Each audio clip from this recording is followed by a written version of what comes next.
Merci, Monsieur le Président. La démarche qui vous a poussé à imaginer ces contrats de ville d'équilibre semble partir d'une bonne intention.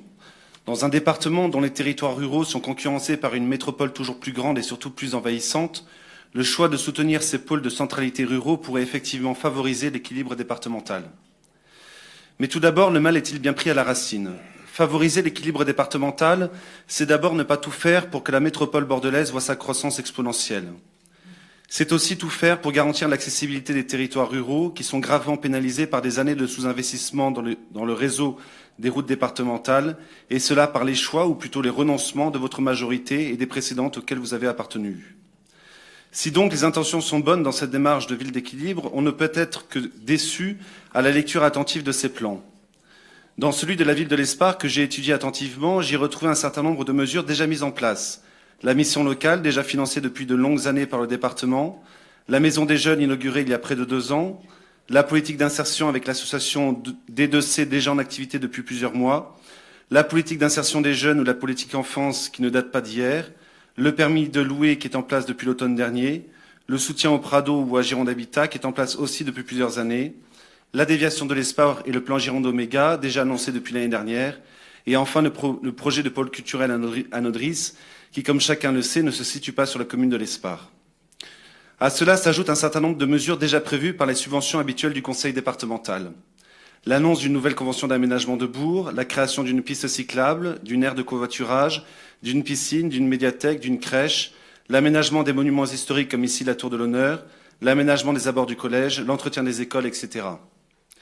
Finalement, ce document n'apporte rien de nouveau, si ce n'est la mise en place de la découverte du monde de l'entreprise par les collégiens, même s'il existe déjà depuis des dizaines d'années les stages en entreprise au collège. Château au printemps, c'est-à-dire un concept incompréhensible de chapiteaux temporaires fédérant à la fois des initiatives sur la parentalité et la culture. La manifestation Le Médoc c'est OK, c'est-à-dire une journée sportive intercommunale pour les enfants. Monsieur le Président, qu'est-ce que ce contrat va apporter comme possibilité nouvelle pour l'Espar? Rien. Il n'est qu'une recension de mesures déjà mises en place ou pouvant être mises en place avec notre cadre d'intervention déjà voté au budget primitif. Alors que vous dites dans ces délibérations cadres vouloir soutenir plus fortement ces villes moyennes, vous reconnaissez vous-même ne voter aucun crédit supplémentaire. Vos contrats de ville d'équilibre ne sont en fait qu'une recension des aides départementales déjà existantes, auxquelles s'ajoute un nombre impressionnant de phrases conditionnelles, ce qui est assez révélateur du caractère non abouti de ce contrat. Le seul intérêt qui me fut présenté aux commissions est celui d'avoir sensibilisé les municipalités concernées à ce que pouvait leur apporter le département. Alors, comme je le demande depuis le début de ce mandat, pourquoi ne pas envoyer aux 540 communes girondines une synthèse des aides départementales, ce qui permettrait de sensibiliser toutes les communes de la Gironde à ce que peut leur apporter le département. Cette délibération, Monsieur le Président, c'est 0% de mesures supplémentaires et c'est 100% de comme pas cher. Contrat de ville d'équilibre, mission Médoc, autant de concepts chocs, voire belliqueux. Faisons la guerre à la misère, nommons notre agent spécial Pascal Gold, chef de la mission Médoc, pour aller combattre le Front National dans le Nord Médoc. Faisons tourner la nouvelle dans la presse, dans les réunions des pactes territoriaux, sur les réseaux sociaux, on s'occupe de vous, pas plus qu'avant, mais maintenant on signe des contrats de ville qui recensent ce que l'on fait déjà, ça va vous changer la vie. Un vrai contrat de ville, Monsieur le Président, aurait été de lancer des opérations spécifiques au caractère central de ces villes en proposant de réelles mesures nouvelles.